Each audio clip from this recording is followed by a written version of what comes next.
كنت ساكن مع أهلي في عمارة صغيرة، وكان جارنا عنده بنت مش بس حلوة، دي كانت بالنسبة لي ملاك ماشي على الأرض.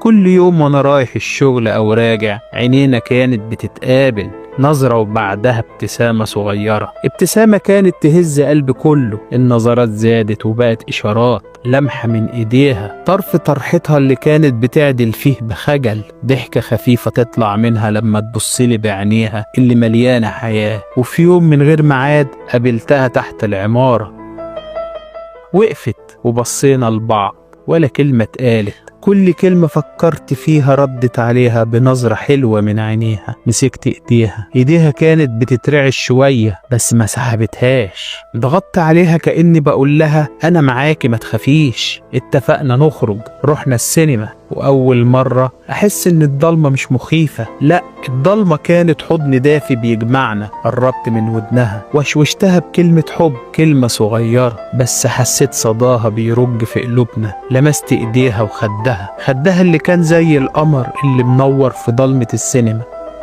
عدت الأيام والشهور وبقى بينا أسرار. قابلتها في بيتي ويا ريتني ما كنت قابلتها.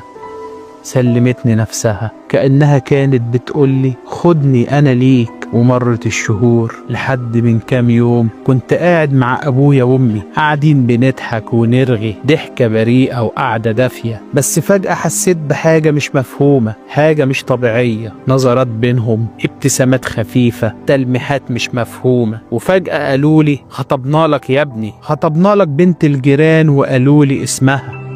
الدنيا لفت بيا، راسي دارت، مش شايف قدامي، مش مصدق وداني. هي معقولة هي بنفسها؟ وابويا وامي قاعدين يحكوا عنها كأنهم بيحكوا عن ملاك، بنت مؤدبة من المدرسة للبيت ومن البيت للمدرسة. لا تعرف دلع بنات الزمن ده ولا ليها سيرة وحشة في الحتة. وانا سايح في عرقي وساكت، مش قادر انطق بكلمة. انا الوحيد اللي كنت عارف كل حاجة، انا اللي شفت دلعها وعرفت خسارتها. والأول مرة لما تخيلتها مراتي حسيت اني بكرهها بجد، مش قادر حتى ابص في وشها. كان حلمي طول حياتي الاقي بنت طاهرة وابني بيتي بحب نضيف، حب ينضف كل حاجة دنست قلبي. يا ترى فات الأوان ولا أنا غلطان؟